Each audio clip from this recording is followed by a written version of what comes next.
Hare Krishna. Hare Krishna. Hare Krishna. Hare Krishna. Good afternoon.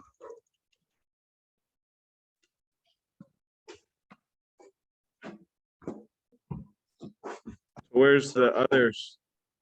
I heard from Tom and Sonia. They said they couldn't make it today and gave their apologies. Oh, you talked with them? They messaged me today. Oh, okay. They had some family engagement? I guess so. That's what it seemed like. They didn't give any details. Oh, that's too bad. All right. Okay, so we're on which one? Like,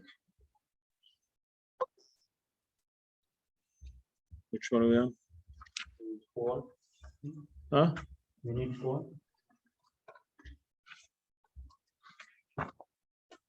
So 57?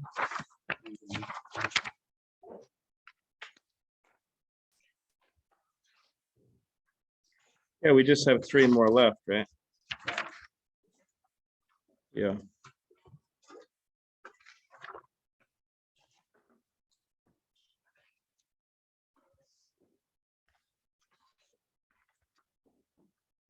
We're on Guru Tyaga, right? presenting. Well, presented. We're on lesson 12 today. I think it's Guru Tyaga, right? We finished Guru Tyaga, we finished. Oh, really? We only had that last part, I think, with starting lesson 12. Yeah, we did talk about Guru Tyaga, right? Yeah. You remember that, Justin B? Yes, that's correct. Okay.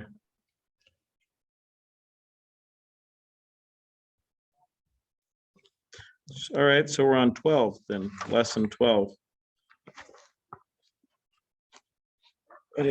Okay, so lesson 12, presenting one's guru. Lesson topics, presenting Srila Prabhupada, presenting current ISKCON gurus. So it looks like there's some writing exercises coming up. Presenting Srila Prabhupada, list in the box below some benefits of publicly promoting Srila Prabhupada as the founder Acharya and preeminent Shiksha Guru in ISKCON for our present and future. So what are some benefits of publicly promoting Srila Prabhupada? So we could take a few minutes for that.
So would anyone like to share?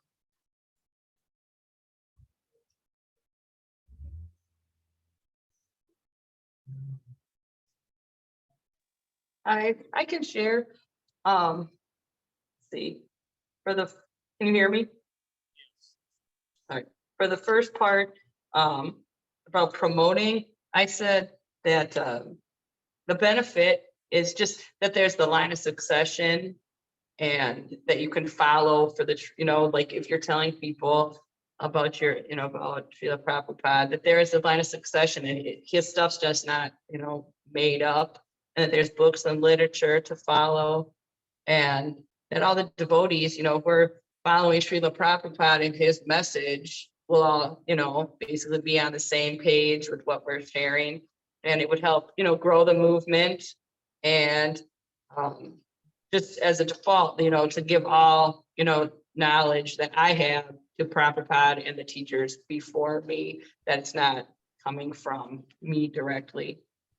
And then did you want were we doing the second part too, or just that part?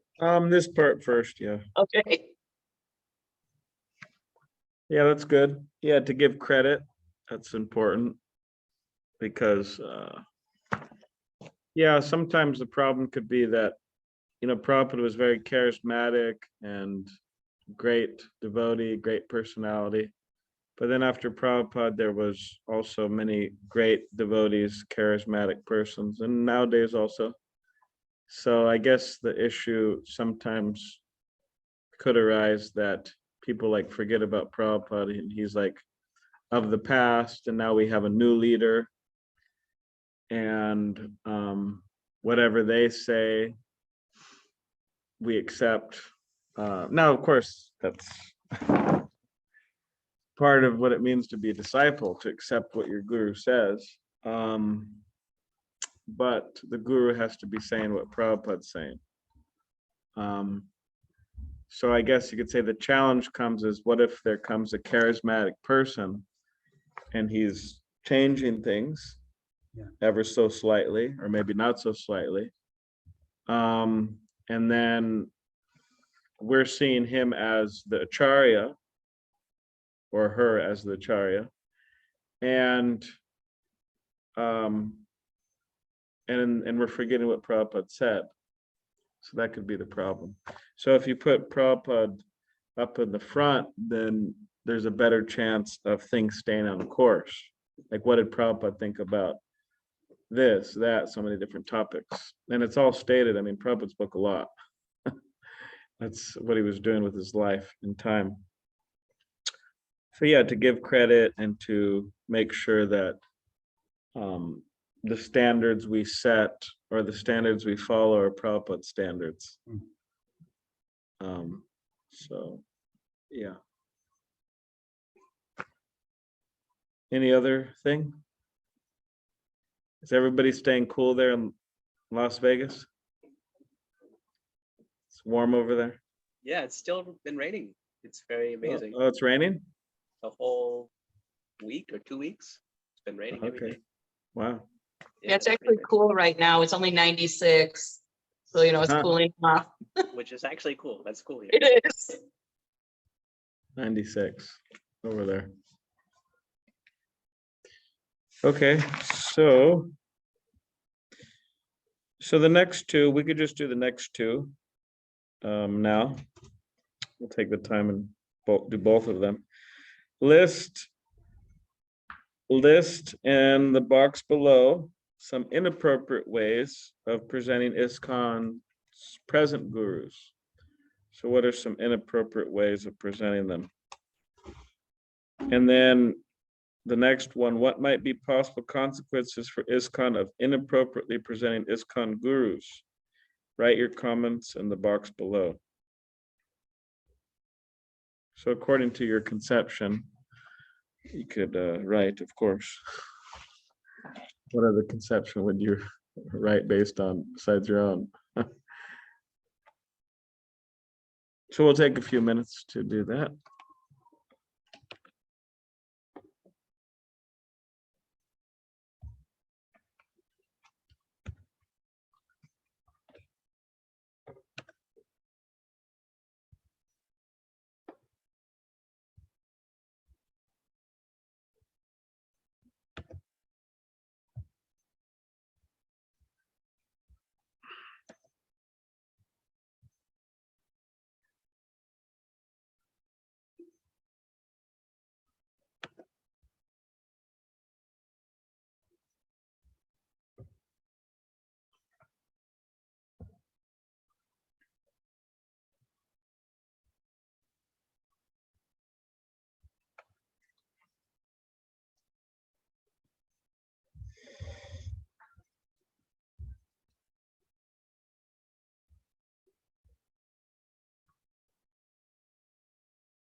You'd like to share something, Justin? B? Well, I had a little hard time framing this one in my mind, but I had a few things written down.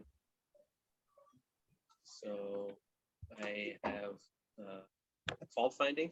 If we're always criticizing everybody, you know, I'm great, this person's bad, they're bad, they're bad. That's not a good way to go around. Or some people, from what I hear, think that they're God. If we say our guru is God, would that be great? Or if we're somehow saying they're not connected to the parampara, like they're just good enough on their own, or if the guru is not following the principles, or we say we don't need to follow. These are kind of the ideas that I had. Oh, okay. So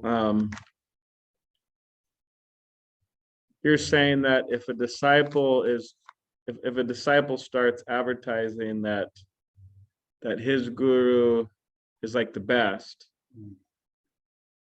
and starts kind of putting down other gurus, fault finding other gurus, is that what you're saying? Yeah, it's something like that. Okay. Yeah, because this is talking about the promotion of disciples promoting their guru. So, but yeah, disciples could do all types of things, weird things to promote their guru, like, oh, my guru's the best and all the other gurus are terrible or not as good. Or like you were mentioning, how the disciple could promote their guru to be God. I mean, this actually happened in Prabhupada's day. There was a few disciples of his, and there's a huge festival in West Virginia. And these senior disciples at the time, I mean, senior was, a few years. But the disciples, they started telling everybody else that, oh, Prabhupada is actually God. And everybody should see him as God. And actually, all of you are so contaminated and so impure that you actually shouldn't be chanting Hare Krishna. You have to first become purified and then you chant. But then the question is, okay, well, how do you become purified if you don't chant? Means the process of purification is chanting. So how are you supposed to become pure and then chant? So anyways, it didn't make sense. So Prabhupada heard that these devotees were saying that he was God, and Prabhupada was really upset. And Prabhupada actually expelled them from the movement. And he said, go. He said, go north, south, east, west, just don't stay here. Anyways, those devotees eventually made it back into the movement and they were leaders. But Prabhupada said that this is Mayavad philosophy or personal philosophy, that the disciple thinks my guru is God. Now, what does that mean? That means when I become guru, then I also become God. Mhm. So yeah, disciples can promote their guru to be God. That's true. It happened in Prabhupada's day. Or my guru is the real guru in the disciplic succession, after Prabhupada, and everybody else, no. So, or they could be promoting their guru and their guru may not even be in good standing. For example, he may have been expelled from ISKCON from breaking regulative principles, the guru Tyaga principle, you have to give up the bad guru, So what if a disciple is promoting his guru, but the guru is just not really following? That's also bad. So, so the consequences of promoting one's guru in weird ways is that people get misled, means they accept that guru. Let's say the guru is in bad standing. If you promote your guru and then people accept him, then they're following a guru who's not in good standing, which is bad. Now, of course, that's generally not the case. Generally, the case more often is that one promotes one's guru as the topmost and other gurus as not important. Now, the problem with that is that it creates a division. Like there's us, there's me and my guru and other disciples that are students of him, and then there's the other people. So it creates like a schism. Is that what they call schism? Like a separation, different parties. So that's the difficulty. That's the problem. Does anybody have any questions or comments on any of that? Pawan has a question. I'll repeat. Yeah. So then what is the best way to Promote? promote Guru at the same time not doing appropriate things, right? Yeah. Like in a sense, if I'm promoting or appreciating some of my own Guru, then others may think that I'm not appreciating others, right? Yeah. It's like people think comparative always. Yeah. Well, so Pawan's question is, okay, there's inappropriate ways of presenting one's guru, but what's the appropriate way? So, I mean, there's songs that we sing, it says, Saksha Daritvena Samasta Shastra, right? We accept the guru as a representative of Hari, of Krishna.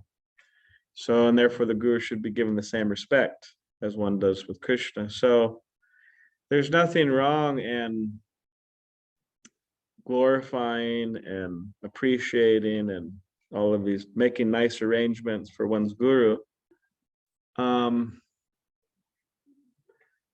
But one way we could think of it is that we should also make nice arrangements for the guru's god brothers, for example. Like the Chaitanya Charitamrita says that one should respect the guru's god brothers just as one would respect the guru. So in other words, it's like you got your father who's like the guru, there's an idea like that, the spiritual father. And then he has brothers, right? Sisters also, god sisters, god brothers, and you respect, specifically Srila Prabhupada says in this purport, respect the god brothers as you would the spiritual master. So that's there. Means that, oh, my guru comes and I make all these nice garlands and I make sure he has nice prasadam and a nice nice clean place to stay, right? But then my guru's godbrother comes and no garlands, cold dal and popcorn for lunch, cold dal and popcorn, has an unclean place to stay, so it's kind of, so the idea is to offer the proper respect to all Vaishnavas. But of course, you could say maybe some special, affection and glorification is there for one's own guru, but there should be a balanced approach. Like, yeah, so. This next page will get into more details about how to properly promote according to ISKCON.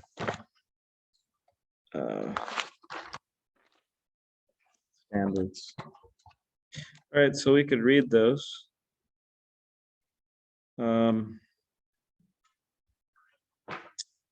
Additional quotes in relation to presenting one's guru. Instruct new members to take shelter of Srila Prabhupada. Use of title. All ISKCON publications such as books, magazine, newsletters, leaflets, flyers, invitations, etc. should clearly display the full name and titles of Srila Prabhupada, including founder Acharya Prabhupada and His Divine Grace. For example, His Divine Grace, A.C. Bhaktivedanta Swami Prabhupada, founder Acharya of the International Society for Krishna Consciousness. Just back on that point of respecting one's guru, the guru's god brothers like you would the guru. One devotee, he was a guru and sannyasi in ISKCON. He passed away. But anyways, he would instruct his disciples to offer obeisances to the other gurus, to bow down. And he would also instruct them they should also chant their pranam mantra. Which actually, you could say it's a high level because generally everyone will offer their obeisances, when a guru or somebody comes. But then to chant their pranam mantra, it's like another level of respect.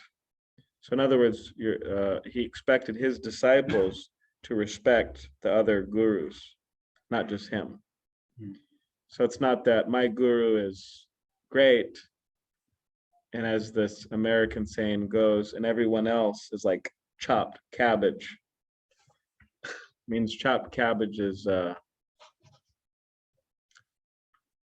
anyways, I guess some people like chopped cabbage, but it means like insignificant. You can make things with chopped cabbage, right? You get chopped cabbage, put with potatoes and tomatoes. And that was my first sabji, actually. I learned how to cook. It was potatoes, cubes, cabbage, shredded, and tomatoes. And with salt, chili, ginger, and turmeric powder. So that was my first sabji I learned how to cook for the last offering for the deities here.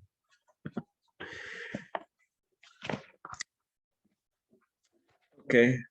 Plaques. All ISKCON temples and prominent buildings which do not already have Srila Prabhupada's name inscribed upon them shall install plaques. Srila Prabhupada shall install plaques, Srila Prabhupada's full name and his position as the founder Acharya of the International Society for Krishna Consciousness. This shall also apply to prominent buildings of the Bhaktivedanta Book Trust, Bhaktivedanta Institute, and any other society founded by Srila Prabhupada or affiliated to ISKCON. One should hide one's Ishtadev. This is from Hari Bhaktivilasa book. One should hide one's Ishtadev, means the Lord of one's heart. One should hide one's guru. One should hide one's mantra, and one should hide one's japamala.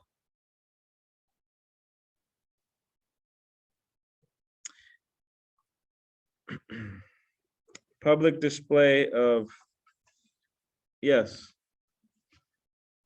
I was hoping I was going to get away. I was hoping I was going to get away without saying anything about that verse. You said you want me to explain it? Yeah, yes, please. Okay. Caught me. Justin B. caught me. Okay, so this is from Hari Bhaktivilas. This is a book written by one of our Goswamis, the 6 Goswamis of Vrindavan, Lord Chaitanya's chief disciples. And it's a book that is outlining the different rules and regulations of that devotees should follow, such as deity worship, cleanliness standards, etiquette, Vaishnava etiquette, so many different things are mentioned there. So this particular verse is stated from the Hari Bhakti Vilas. One should hide one's Ishtadev, one should hide one's guru, one should hide one's mantra, and one should hide one's japamala. So it means that Ishtadev is the Lord of the heart, means one's particular form, not of a demigod, not of a ordinary man who says he's God, but means a authentic form of Godhead, such as Ramchandra, Vishnu, Krishna.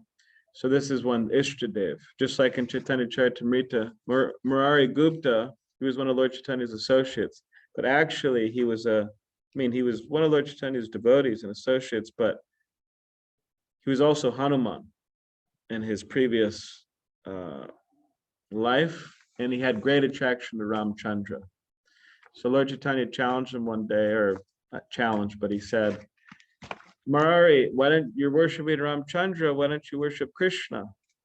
And he went home and he tried to do that, but he couldn't forget Ramchandra. And he went home and he went back to Lord Chaitanya and he said, I just can't forget Ramchandra. And he said, yes, because you're Hanuman, you're such a great devotee. I was just testing you.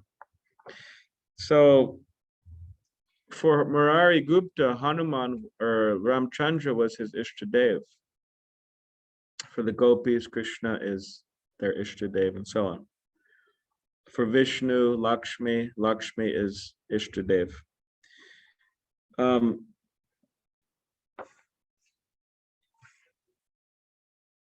One should hide one's mantra, one should hide one's japamala, hide one's guru, and hide one's Ishtadev.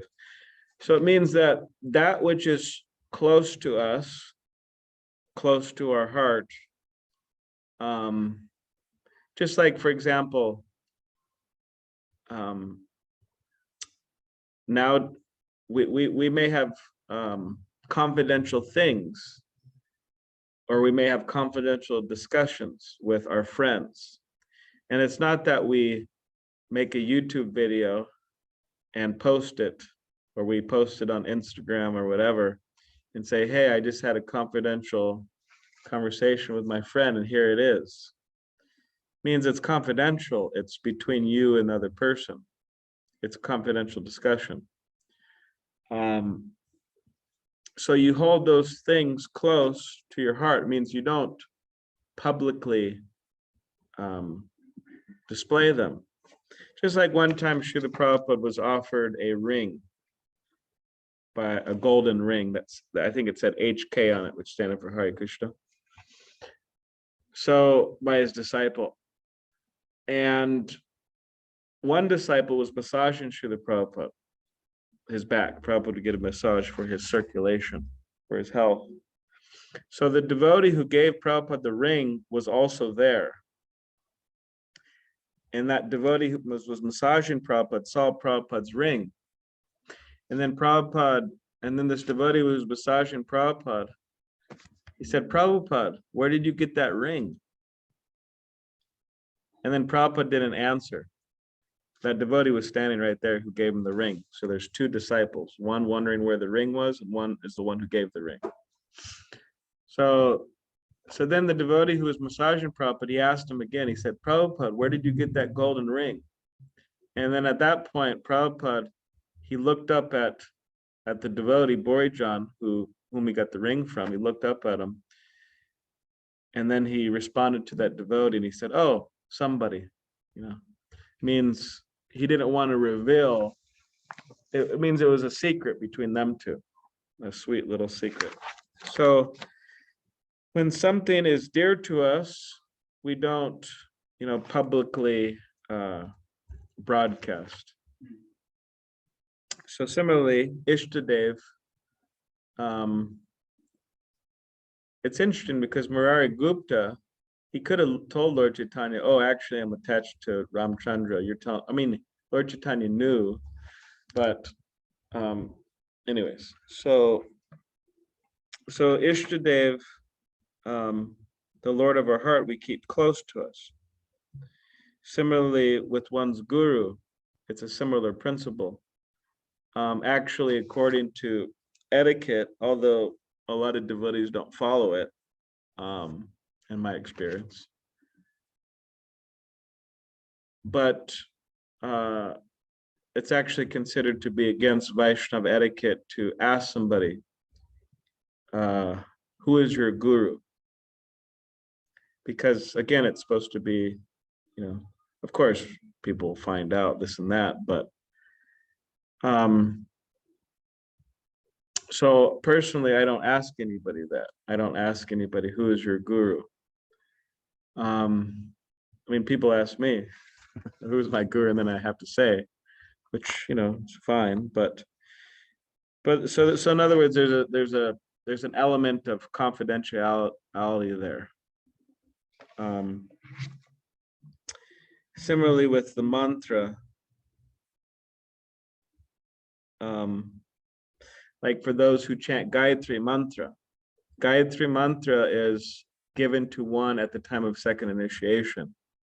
So Gayatri mantra is coming from Lord Brahma and the whole disciplic succession.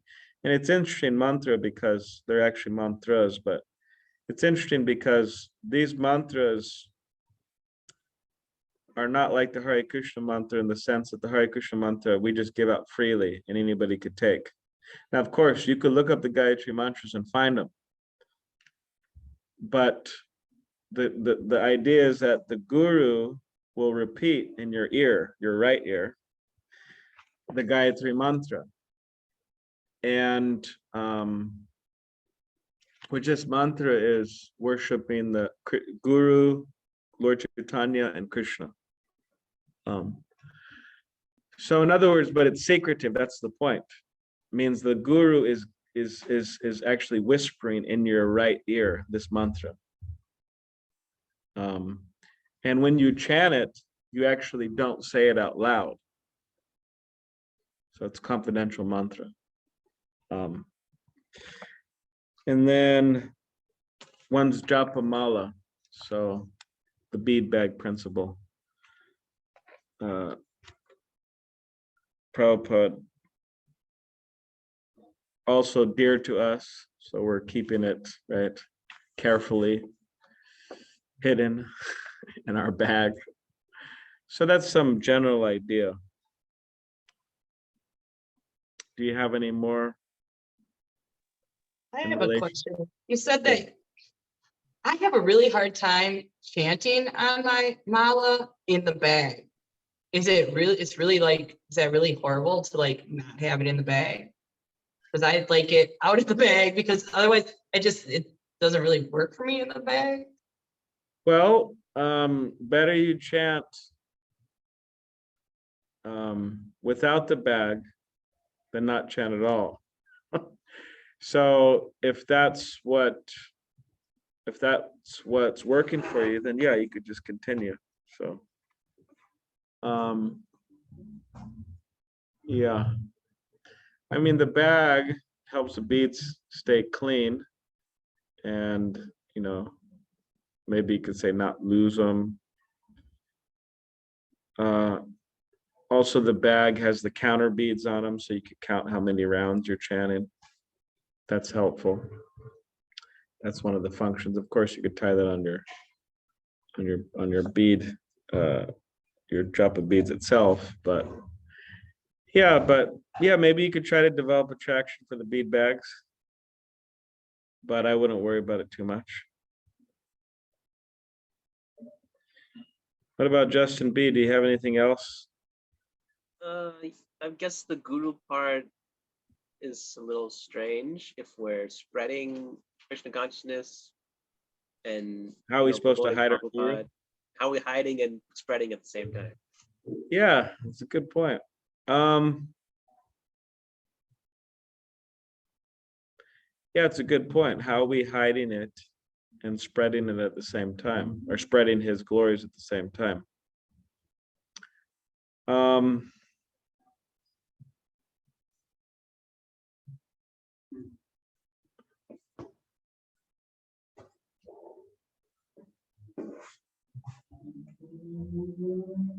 Well, see, there's there's um there's Vedic culture, and then there's modern, Vedic culture or ISKCON, which are actually quite different.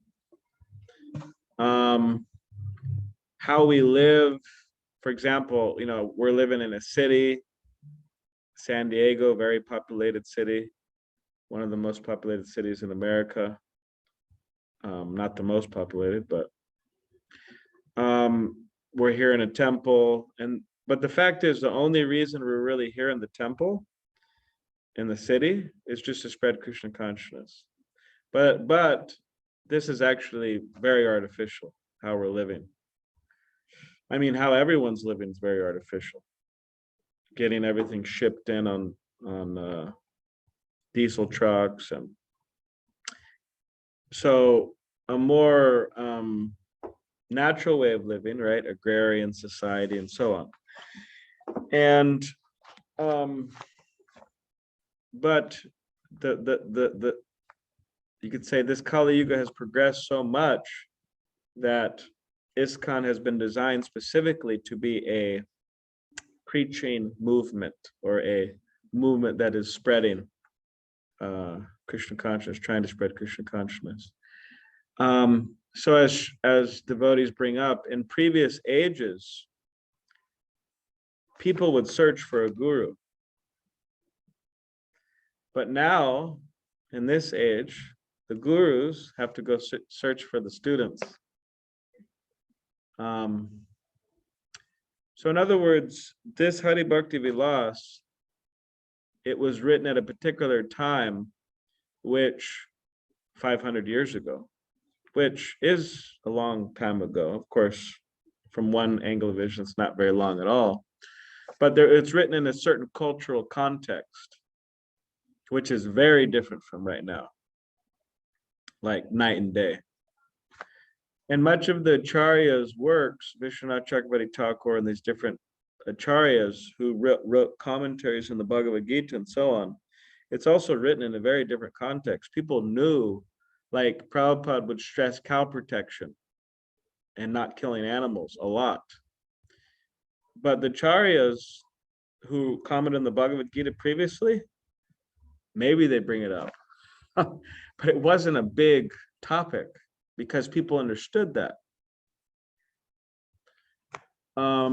So when we're talking about not keeping one's guru hidden, it's an internal principle. Means it's an internal Vaishnav etiquette principle that was written in a different cultural context. That doesn't mean it's not right, but it is referring to, Vaishnav dynamics. And it's not referring to, you could say, the modern context of preaching dynamics. So you could say amongst each other in the Vaishnav world of ISKCON, we may follow this.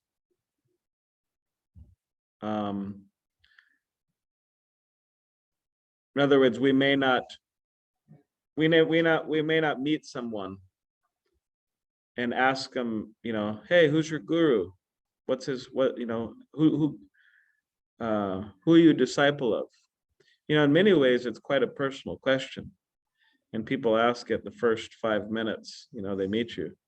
It's like, hey, who's your guru? And are you going to get married? And or do you have any big plans for your life? It's like, you just met me in 5 minutes. Like, you want me to, you want to read my autobiography, or, like, so it's a personal question, actually. It's like somebody, you meet someone and they like start talking. So, now people do this, but it's like, so how do you and your wife meet? And how old is your wife? And and what's the dynamics of your relationship? And it's just kind of like, okay, so asking it like, who is your guru? It's actually a very personal question.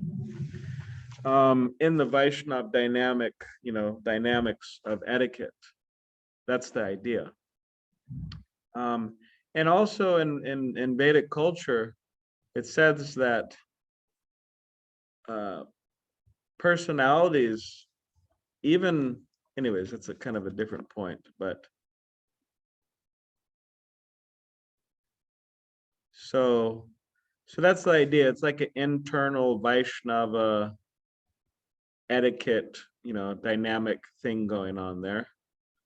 Whereas promoting one's guru, such as Srila Prabhupada, say, oh, we're going to hide Prabhupada from the world. No, we don't want to do that. We want to show the world Prabhupada. We want to give Prabhupada to the world, right? In the form of his books, etc. So for preaching or spreading Krishna consciousness, then yeah, the principle is we could promote. But in terms of our own internal dealings, then there is some of this etiquette that is observed.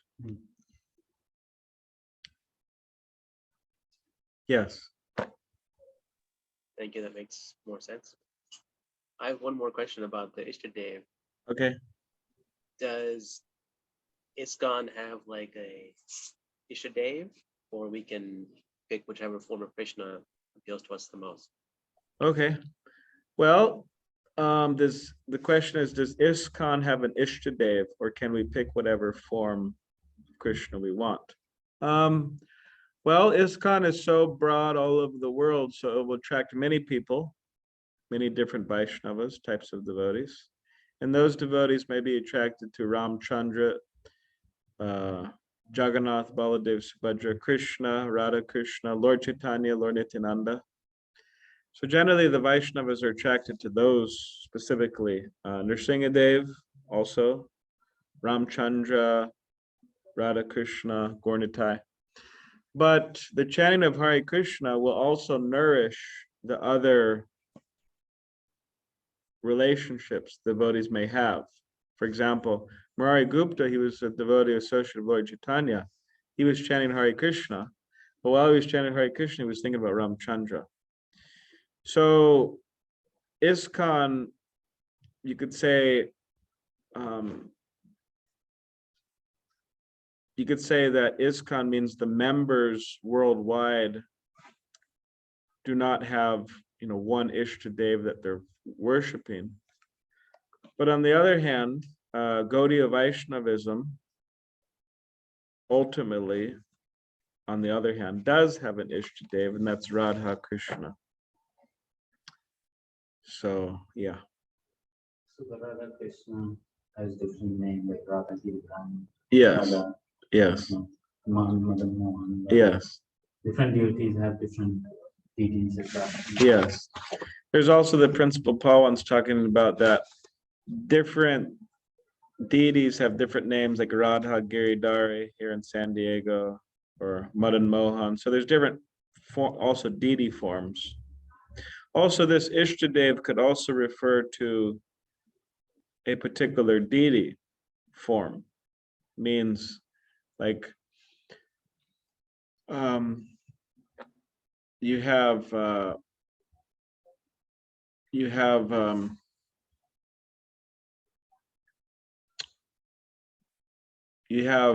Rupa Goswami, who is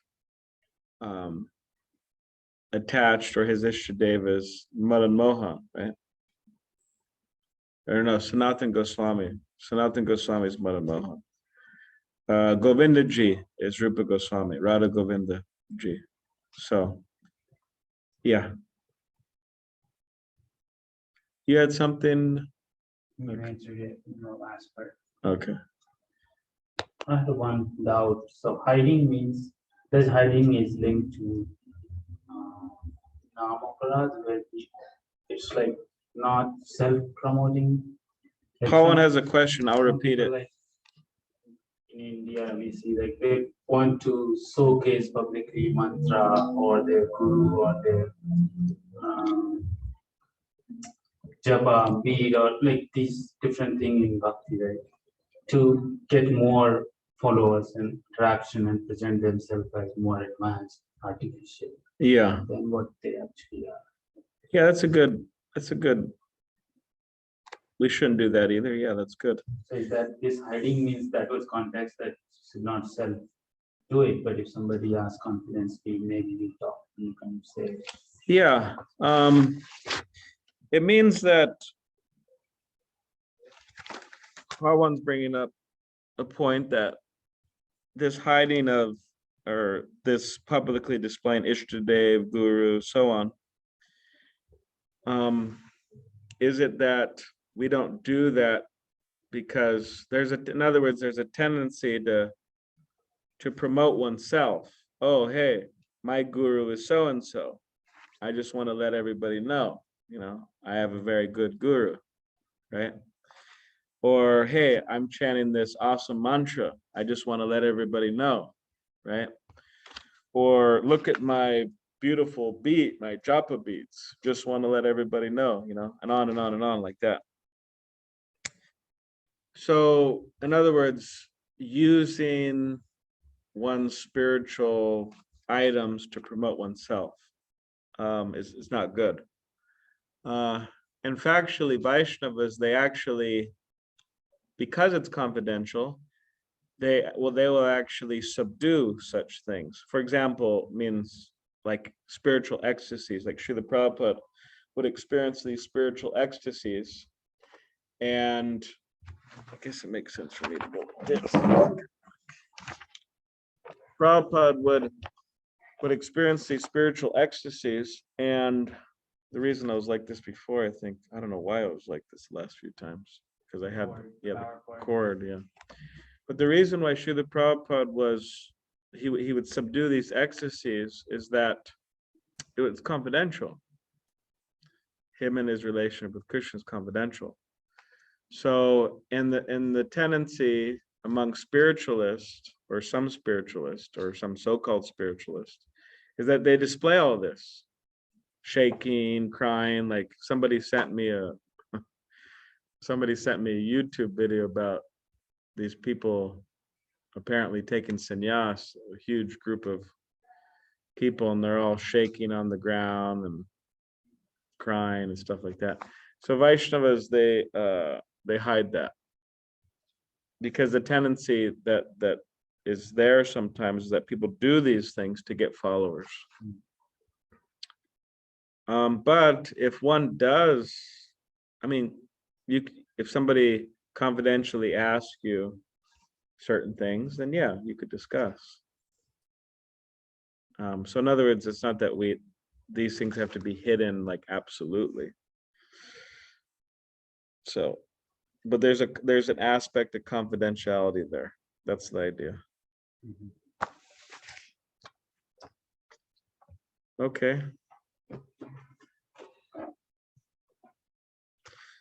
All right, so we'll continue these more quotes here. Public display of guru t-shirts, posters, bead bag, buttons, etc.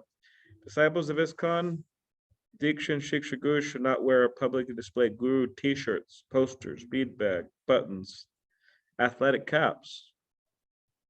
And they're really going down the line here. Athletic caps, etc., other than Srila Prabhupada. So again, historically speaking, in ISKCON, there's been heavy guru promotion and de-promotion of other gurus and forgetting Prabhupada. It's historically speaking, it was a little messy. So these things are brought up just so there's not like 50 personality cults manifesting, guru cults, and things like that. Now, of course, some people would say, well, hey, okay, we had some problems in ISKCON, too much promotion of guru, forgetting Prabhupada, de-promoting other gurus and all this stuff, and creating schism groups. But now we're swinging to the other side that, oh, I can't wear a t-shirt with my guru on it, or this and that. But again, just understanding the context, this is what they're trying to do. They're trying to safeguard, or they're trying to create a system, a safe system that will allow all disciples of different gurus to coexist peacefully without competing and all that. But within our own minds, we have to balance all of these points, and that's a function of an intelligence, to balance opposing points within the mind. So we have to balance all these points and give proper respect to our guru. Yeah. I mean, someone may say, hey, I want to wear a t-shirt with my guru on it, like, I don't care what anybody says. But I mean, the real thing actually is to follow the guru's instructions. T-shirt, that's secondary. Athletic cap, that's like 5th on the list. These things are not, the most important, but the real thing is to follow the instructions. But definitely within one's home, that's our domain. I mean, we could keep nice, beautiful picture of our spiritual master, nice, beautiful, there's no, obviously, the ISKCON, devotees aren't going to come in there and, say, why do you have a picture of your guru, So that's our own, place. We could, obviously. So, all right, so the next 2 quotes: photographs of ISKCON Diksha Shiksha Guru. ISKCON temple residents may keep photographs of ISKCON. This is temple residents we're talking about, which most devotees these days aren't. ISKCON temple residents may keep photographs of ISKCON Diksha Shiksha Gurus privately in their ashram quarters, but are not to display them publicly in ISKCON premises. Promoting occasional special preaching events may be an exception. So they're saying that, okay, let's say we're here in San Diego and we have like 12 residents of the temple, and they're all disciples of Giriraj Swami, for example. Or let's say they're all disciples of Bhajanarayan Swami. So this law here is saying, ISKCON law, is saying that, okay, all of you ISKCON residents here in ISKCON San Diego who are disciples of Bhajanarayan Swami, we know you love your guru. We're fine with that. You have very good. But just don't get a picture and then put it right on the altar next to Prabhupada and leave it up there. Means when you look at any ISKCON temple, you'll see Jagannath Das Babaji, Bhaktivinoda Thakur, Gorkishore Das Babaji, Bhaktisiddhanta Saraswati Thakur, and then Srila Prabhupada, right? So they're just saying, don't put, this Swami or whoever it is next to them as like a permanent, piece. But for programs like, okay, some Swamis coming or gurus coming, then you make a poster and advertise. And again, all of this is so groups, so you don't have a bunch of splinter groups. Because one guru may disagree with another guru about another topic, and then you have all of these devoted followers, and then they say, okay, let's make a splinter group. San Diego splinter group, right? It could happen. So that's the idea. All of these things are trying to protect that. All right, so 59, or excuse me, the last one. That ISKCON Center officials shall be responsible to ensure that any and all websites published by the center prominently feature a picture of Srila Prabhupada on the introductory page. This picture should be larger than any other individual's photo. such as the GBC, Center President, or Guru. Srila Prabhupada should be addressed by his formal name and title, His Divine Grace, A.C. Bhaktivedanta Swami Prabhupada, founder Acharya of the International Society for Krishna Consciousness. Does anybody have any questions or comments? Feel free. Whatever's in your.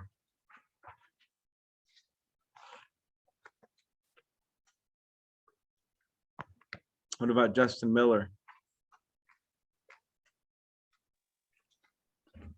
I'm good. I don't have any questions. I think Justin B kind of jumped us off like properly in the deep end with that first line of questioning.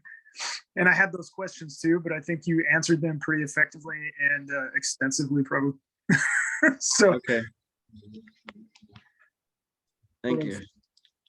anything like all that. All right. Okay. See, the thing is, it's difficult because when you're dealing with an organization, it's a lot different than not dealing with an organization.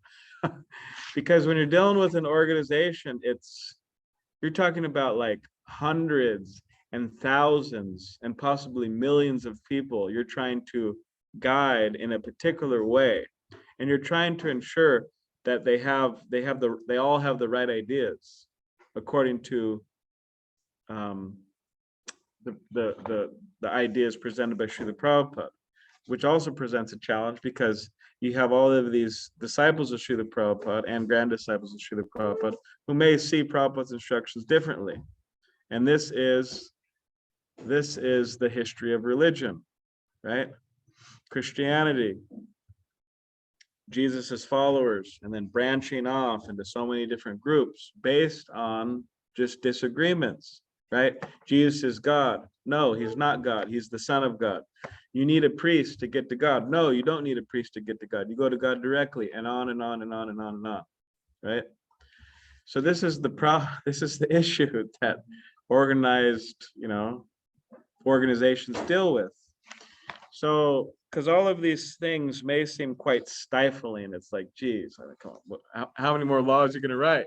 I remember I taught a course to a previous class, and there was one devotee girl in the class, and eventually she told me, okay, she said, I actually like the way you teach, and I like your anecdotes and all that. But she said, I'm just going through this course and it's just too much for me, a lot of rules, a lot of regulations. So she actually dropped out of the course. But then she's still around and she's still chanting Hare Krishna. She's a devotee, but anyways. So yeah, it could be seen as quite stifling. But again, we should keep in mind, or try to keep in mind, that what are we supposed, or what are they supposed to do? The GBC and these different leaders, what are they supposed to do?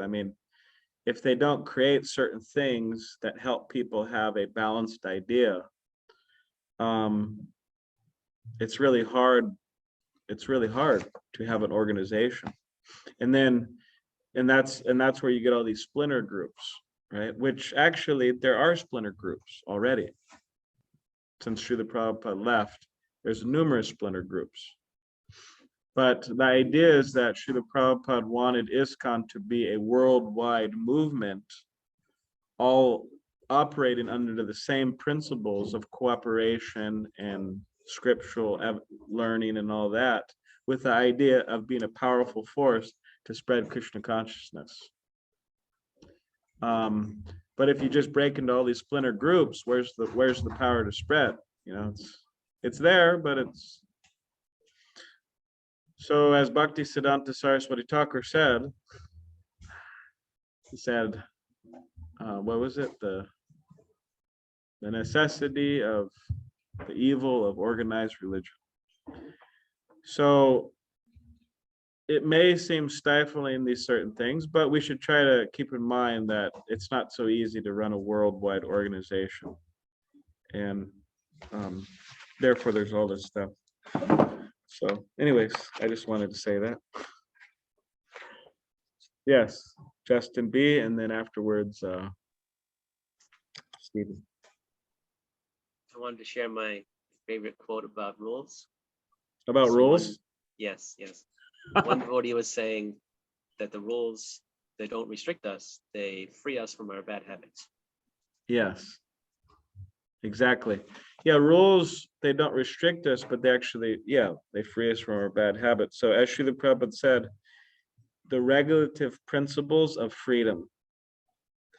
That's how he translates it. It's the regulative principles of freedom. So in other words, we follow the principles and we're free. So, and all of these things are just really meant to lead towards that. So, okay, Stevie, you had, It was just a comment on, like, to me, I'll repeat his comment. that's what I found to be why value or want to follow or be a devotee of Prabhupada or ISKCON is that there was structure. Yeah, Because I come from a background of Catholicism, Christianity. yeah, And as I grew, there was like, in one neighborhood, there was 6 different churches on one street, yeah, which means there's 6 different ways of doing whatever they do. And Yeah. I was like, I don't know, to me, that just seemed like that waters down any sort of teaching because everyone's going to come with their own kind of thing and leave something out. yeah, And so when I started first online and then first in person, was that I saw it was very similar. Like someone may have a teaching style, but they were always saying like same mantra. They're saying, you know, whatever. It was like, that's what I love, like yeah, keeping it very straightforward, simple, and rules. And Yeah. for me, I was like, oh, I need rules. yeah, Because if not, then I'll kind of do the same thing. I'll water down like, oh, I'll take a little bit of this and a little bit of that. And the next thing you know, you're kind of like making your own religion. religion, right? You're trying to be your own kind of God in a way. So Yeah, for thank me, you. that was just like an observation and comment of like, it seems so overwhelming sometimes or so much like rules, but at the same time, it's like to have this worldwide, it's any company, anything you need to have Yeah. structure, or you lose it, which then it'll eventually crumble, you know? Yeah. Yeah, Stevie said a nice thing. He said when he was growing up, he on his street, there's like 6 different churches, which practically means that there was 6 different ways of, following the teachings of Jesus, which anyways, he was appreciating the aspect of ISKCON that it's a worldwide movement, and wherever it's not like you go to some other place in ISKCON and they're chanting a different mantra or something. You're like, is this a Hare Krishna temple or like, where am I? So they chant Hare Krishna, like they follow Prabhupada, they follow the same principles. In this way, it brings, you could say, structure. Actually, structure brings beauty to our lives. Means it's a form of beauty. It's a form of aesthetics, right? Like, how a building looks. You could just paint it gray and make it a box, right? But there's a particular art. So in other words, having a worldwide movement that's based on principles and structure that makes sense and that actually provide good results is actually very beautiful. It's not stifling, and it actually allows us to have a worldwide movement. Or else, you go to Fiji and they're chanting to Sai Baba, and you go to Hong Kong and they're worshiping whoever, it could be very confusing. So therefore the principle is don't add anything, don't subtract anything, and then things remain pure, not watered down. And everybody likes pure things, right? We like pure water, we like pure air, right? People drive up to the mountains, get some pure air. They get water shipped in from God knows where, get some pure water, right? What do you call like Icelandic water, Fiji water, Mountain Valley spring water, right? They get all this, go to the local farmer's market, get some nice, purely grown things. So everybody likes purity. So if we follow and not add or subtract, then we get the pure process of Krishna consciousness. So. All right, so we'll go on to lesson 13. All right. Discrimination on the basis of guru. So this is relationships within ISKCON. There's a number of writing exercises here. So developing cooperative relationships, discrimination on the basis of guru. So there's a definition of discrimination. The perceiving, noting, or making a distinction or difference between things.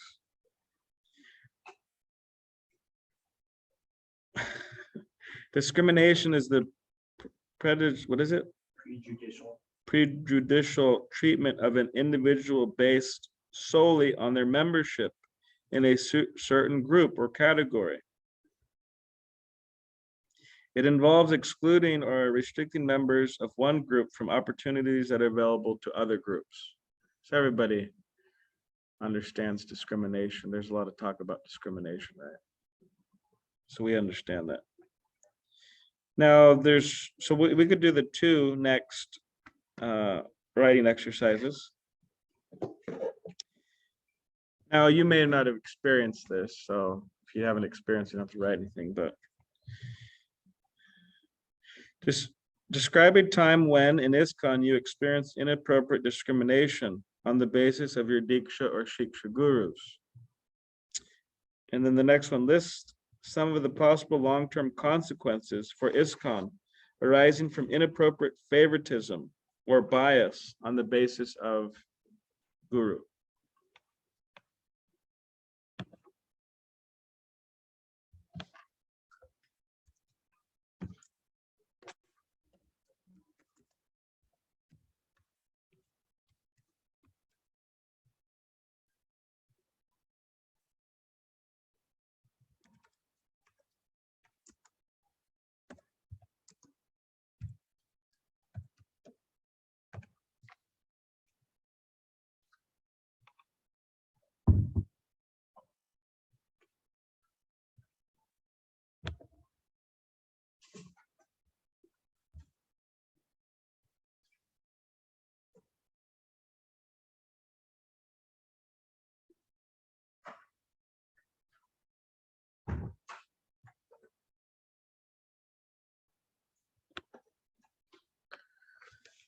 Hare Krishna.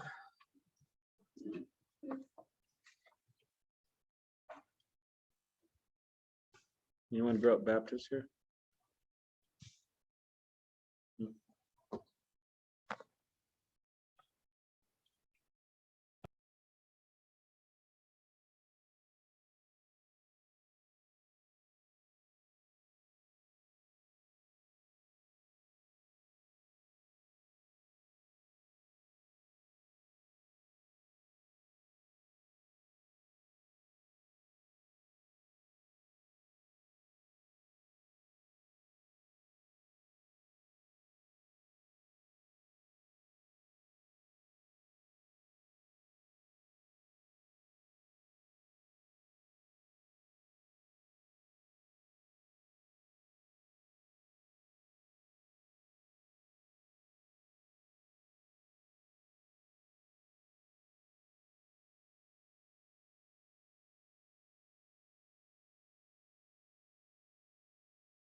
this or the son of this, they would say that's heresy. You can't say that, you know.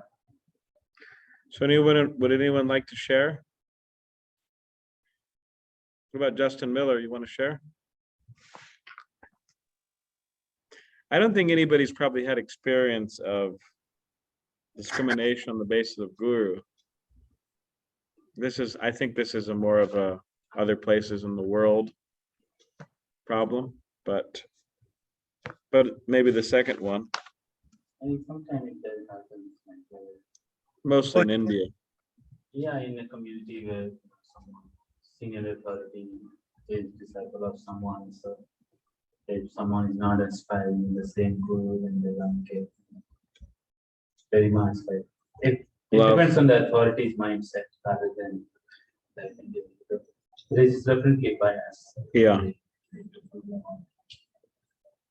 What were we going to say, Justin? Miller? Oh, I was just gonna, I don't know if in the class is actually initiated, but I mean, none of us have Shiksha or Dishka gurus yet. So it's like, you know, yeah, Good point. no, I can't speak for it myself personally. I've certainly never, I don't have a guru. So What about And the I've never- second box? what's that? What about the, this?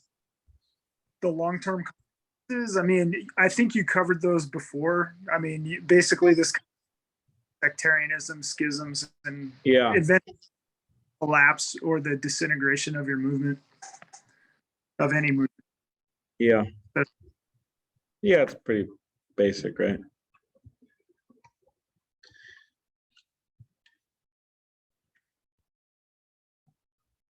I was thinking on that last one Stevie has a comment. I'll repeat it.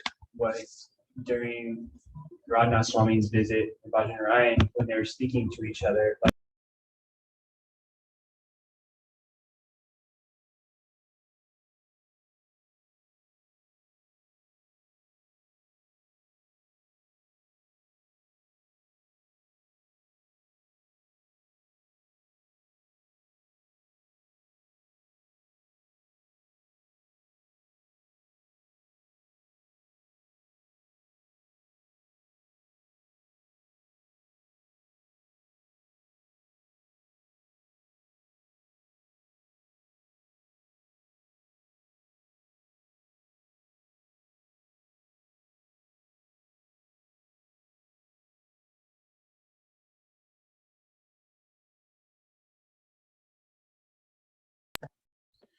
Yeah, Stevie was bringing up the point of leaders also facilitating devotees' proper understanding of them not developing this, favoritism or bias over certain gurus or their disciples. He was saying how when Radhanath Swami was here recently, and Bhajanarayan Swami was here also, and they were speaking to each other. There's a lot of people here, and Radhanath Swami was glorifying Bhajanarayan Swami, and he was saying, so many people over the world, they look to you for guidance and shelter and this and that. And then Bhajanarayan Swami was saying, yes, and they go right past me to you. So he was, taking the glorification and putting it back on him. And then Radhanath Swami continued glorifying Bhajanarayan Swami. And then they kept on going back and forth like that, trying to deflect. But yeah, we have to be careful because, we're all one, I don't want to get too sentimental, but we're all supposed to be one spiritual family. Means our guru is like, father, and then you get spiritual uncles and aunts and so on. So no need to, develop all of these strange sectarian ideas. Prabhupada didn't like that, actually. Even amongst different religions, like one time Prabhupada was in Iran, and when you go to those countries, Islam is very prominent, and they have their mosques, right? And you hear them chanting, they have a big speaker, and they're chanting prayers in Arabic, and they're calling people to come to the mosque and pray, right? And then one devotee told Prabhupada, "Oh, Prabhupada, wouldn't it be nice if they chanted Hare Krishna instead of what they're chanting?" And then Prabhupada said, he said, please don't make me into a sectarian, another sectarian religionist. In other words, he was appreciating their worshiping God and how they were worshiping. So there's appreciation there. So in relation to that, I'll just share a joke with you. So I thought it was interesting, amusing, but there's one word, heretic, which I'm sure all of you know, but heretic is someone who's going against the truth or going against principles, right? Is that what it is? Heretic. What do you think, Justin B? Yeah, I would say against someone else's group, Yeah, against someone else's what? their religion or their group. Yeah, their religion, yeah. So, like the Christians call people heathens, right? Or the Muslims call them infidels, or on and on like that. Heathens, infidels. So it's a similar idea, heretic, you're going to get someone's religion or whatever. So that's one word. So it's a short, I haven't memorized it because it's quite little detailed. It's short, but it's detailed. So I'll just read it to you right now. All right, here we go. Let's see. All right, here it is. Once I saw this guy on a bridge about to jump. I said, "Don't do it." He said, "Nobody loves me." I said, "God loves you. Do you believe in God?" He said, "Yes." I said, "Are you a Christian or a Jew?" He said, "A Christian." I said, "Me too." "Protestant or Catholic?" He said, "Protestant." I said, "Me too." "What franchise?" He said, "Baptist." I said, "Me too." "Northern Baptist or Southern Baptist?" He said, "Northern Baptist." I said, "Me too." "Northern Conservative Baptist or Northern Liberal Baptist?" He said, "Northern Conservative Baptist." I said, "Me too." "Northern Conservative Baptist Great Lakes region or Northern Conservative Baptist Eastern region?" He said, "Northern Conservative Baptist Great Lakes region." I said, "Me too." "Northern Conservative Baptist Great Lakes Region Council of 1879 or Northern Conservative Baptist Great Lakes Region Council of 1912? He said, "Northern Conservative Baptist Great Lakes Region Council of 1912. I said, "Die, heretic," and I pushed him over.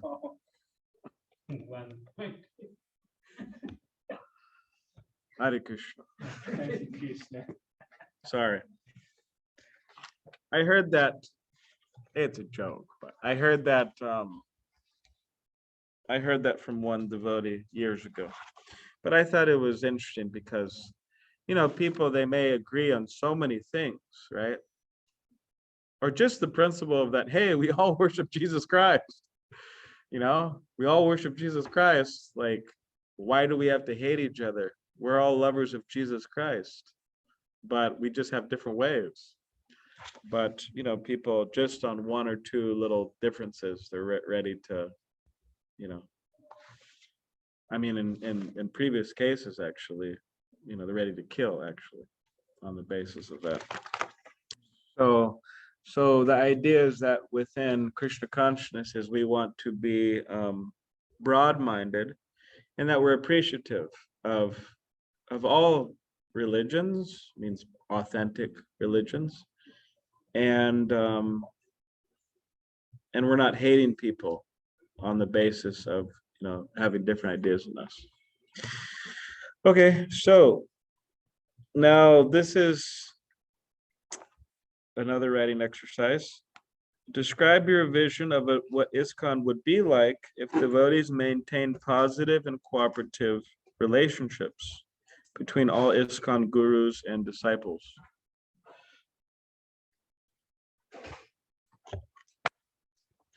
So we'll take a few minutes to do that.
Then just come to that. Yeah. Like sleep. Like I think of someone having to do firewood all day, like how would you do jata or do anything else? Because you just be cutting firewood all day. Yeah.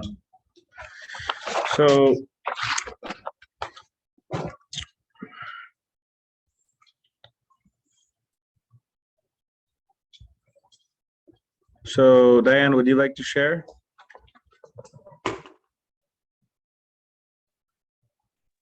Yes, I can share. I just wrote down a few things. I said ISKCON would flourish. Everyone would feel a part of the movement. People would be able to discuss differences without getting all worked up.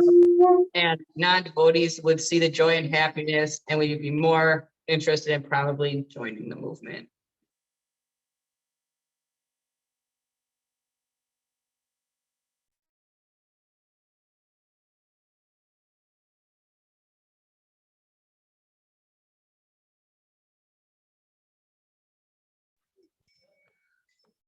Yeah, good points. Yeah.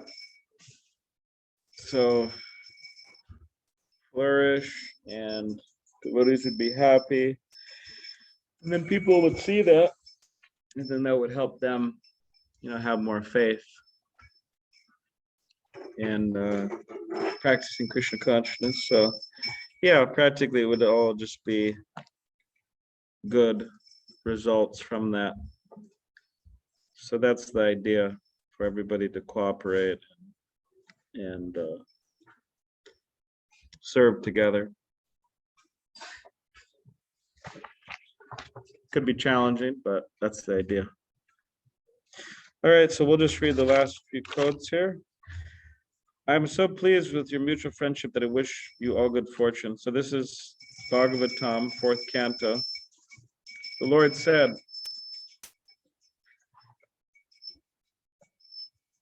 my dear sons of the king, I am very much pleased by the friendly relationships among you. All of you are engaged in one occupation, devotional service. I am so pleased with your mutual friendship that I wish you all good fortune. Now you may ask a benediction of me. So this is Krishna speaking. And he's saying, I'm pleased by your friendly relationships. And now you could ask a benediction. Prabhupada said, your love for me will be shown by how much you cooperate to keep this institution together after I'm gone.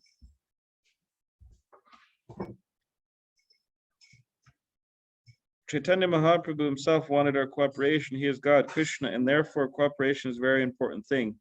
Nobody should think that I have got so great ability I can do.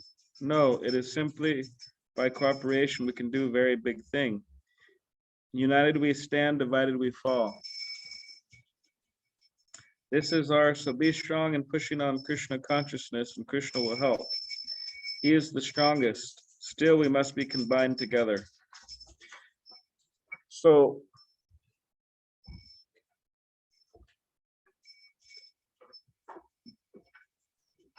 that's the idea, to cooperate with each other.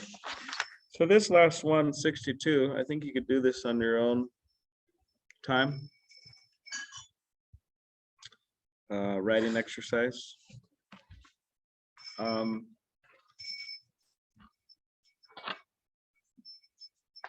people usually say learnt? No, I don't even know if that's a word. Is learnt a word? Learn it's a word. Yeah, learned, but not learnt. Yeah, I don't think that's proper. So what have you learnt from this course? I think it's supposed to say, what have you learned? What have you learned from this course? Anyways. I think they're both right, but here in the Oh, really? United States, yeah, but here in the United States, I think that might be a European thing. I'm pretty sure they're both right, but yeah, we would say learned. Okay. So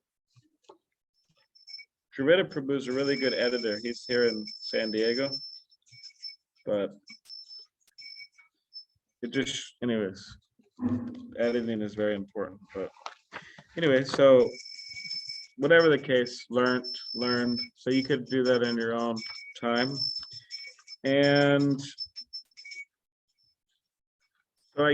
so it seems that next week you'll have the test there in Las Vegas, right? Yes, I talked with Devananda. He said he can proctor the test for us. I can't hear you so well. Oh, yeah, Devananda said he can proctor the test for us. Okay, good. So yeah, you could work it out with Devananda. And I guess what I could do is that I could just send the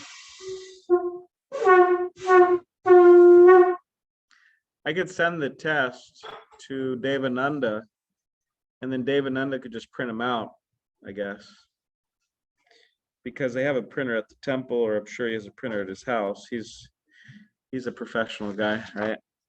He works at where does he work? A car sales rental place. So I'm sure he has access to a printer. So I'll just send them to him, and then he could print them out and hand them out to all of you. And then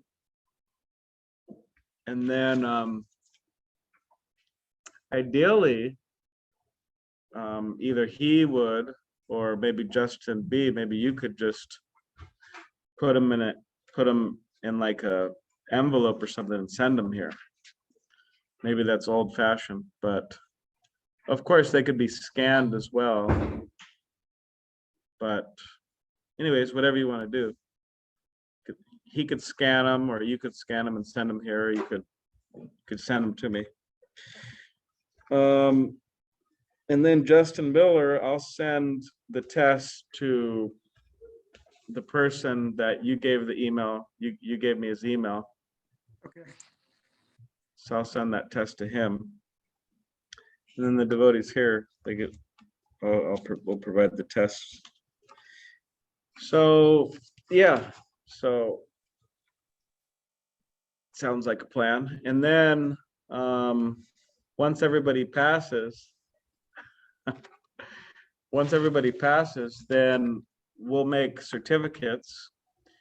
And what I did with the certificate is, because they have a general certificate, what do you call,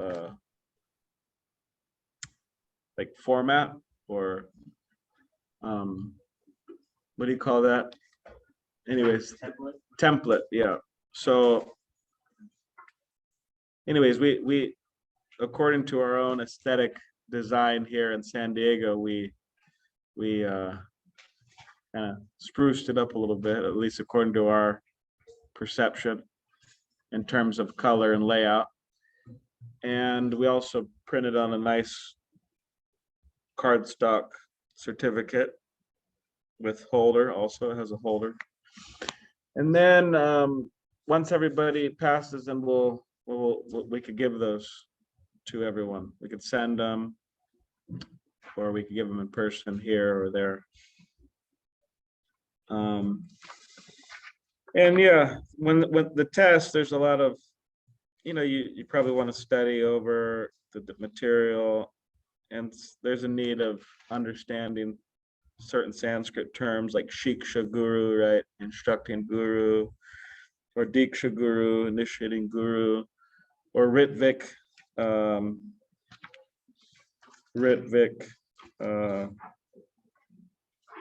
do you call?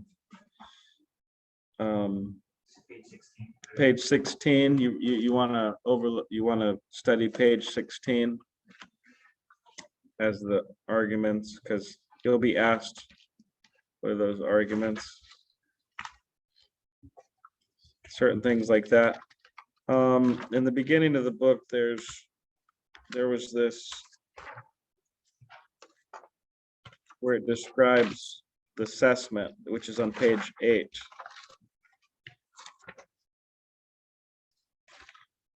So it gives a general idea of what will be on the test, and there's multiple questions, or multiple choice questions, and then there's short written answers. So it's a pretty simple format. And yeah, so, and for those who, I guess Justin, Diane, and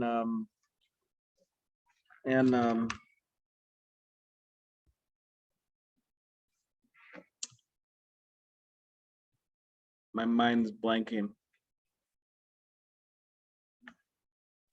Tom and Sonia. Huh? Tom and Sonia. Yeah, Tom and Sonia. Yeah, so we'll see everyone in person in the Las Vegas temple, or you could visit here. We also have classes here in San Diego that's live streamed to YouTube every day of the week. Bhajanarayan Swami gives classes regularly every Sunday. Dravida Prabhu, Senior Brahmachari, he gives class once a week. Vijay Brahmachari, Senior Brahmachari, gives class once a week. We have some of the younger Brahmacharis give class also.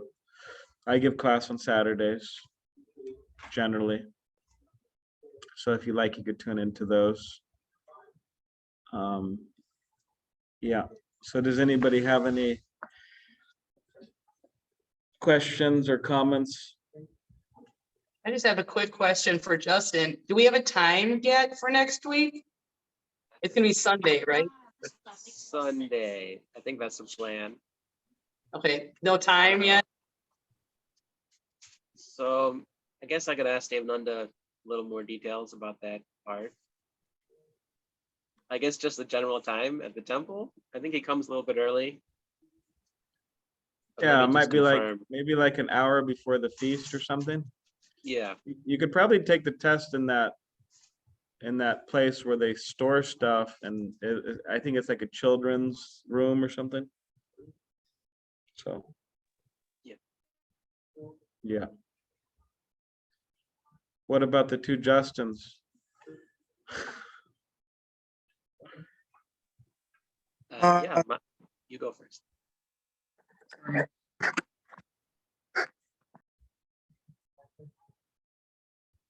Are you going to speak Justin Miller? No, Justin B can go first. It's fine. Thank you. My feedback is this was a great class, and I always like to hear from you, Prabhu. So thank you for taking the time to discuss with us. And is there more classes like this, or this is just the only kind of class with certificates and things?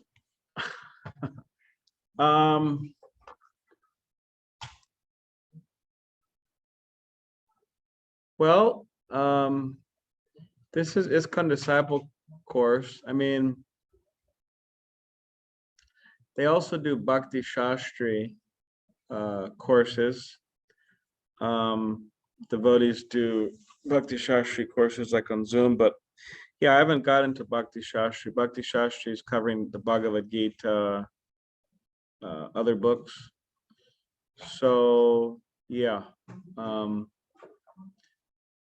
mean, sometimes devotees get together and they read on these platforms. I think you and Devananda, right? You all do that. Yeah, they have a Gita class on Wednesdays. Yeah, Wednesdays. So I've joined those classes before, and I've given class there. So I could do that again. And maybe we could put together some other courses dealing with certain things. Yeah. Sounds great. Okay, Justin Miller, you're going to say something? Oh, no, I just thought back loop. So great class. Thank you for hosting it and teaching it. And what's like, so after we take the test and everything like that, what do you think? What's your recommendation as the next step after this?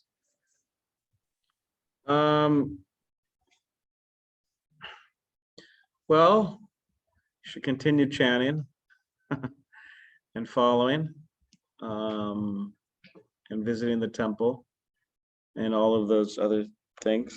I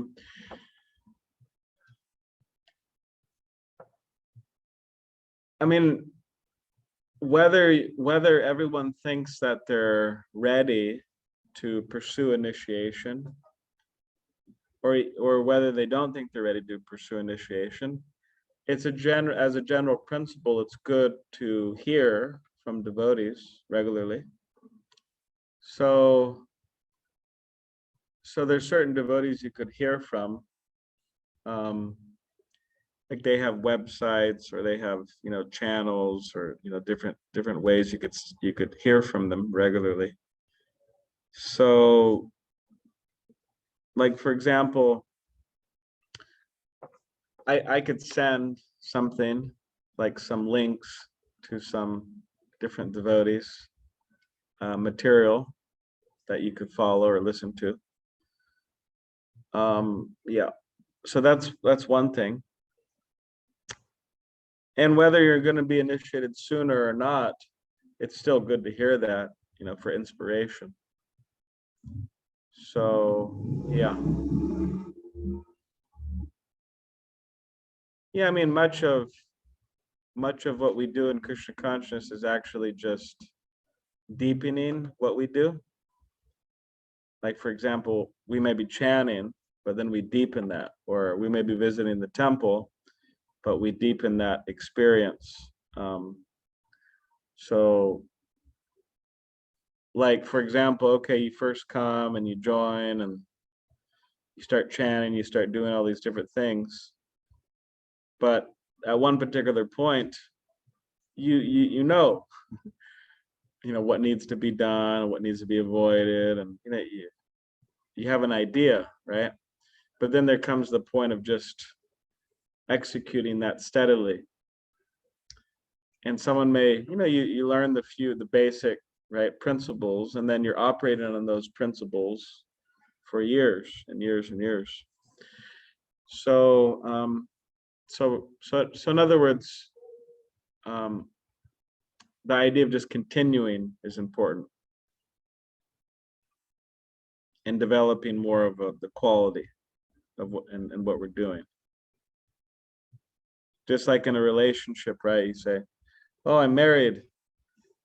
All right, so what's, now what? Like, well, there's a principle of, say, okay, well, hey, I kind of know what this person's about. Like, I'm kind of familiar, and all right, let me jump out of this relationship.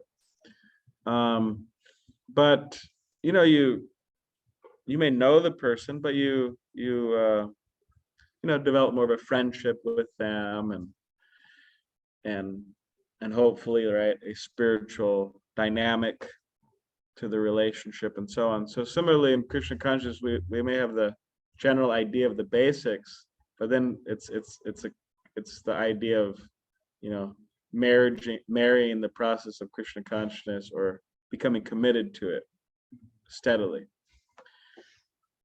So, but anyways, that sounds like a long answer, but I think to listen to devotees regularly, their classes, is good step. Because then if we are thinking about initiation eventually, and again, even if we're not, we just get inspired, but if we are thinking about initiation, then we start to develop more of an idea of who that person could be.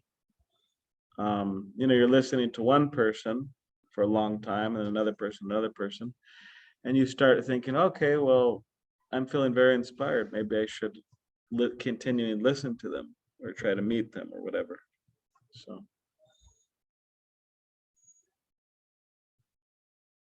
Yeah. Thank you. Hare Krishna. You're welcome. So I could send those to you, those links. Okay. Yeah, that'd be great. Thank you. Yeah.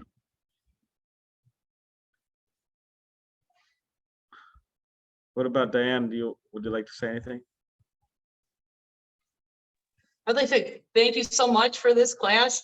Kind of excited to, take that test and see how I can do. A friend of mine said you can take it 3 times. So, if I fail, at least I can do it again. But hopefully I won't. And I just, thank you for being here and teaching us. Yes, Hare thank Krishna. you. Yeah. All right, well, I'll see all of you in Las Vegas temple, and I'll see Justin Miller in Seattle or San Diego. I'll see you on a Zoom class in the future also, maybe with Devananda. So, okay, Hare Krishna. Chat. Hare Krishna.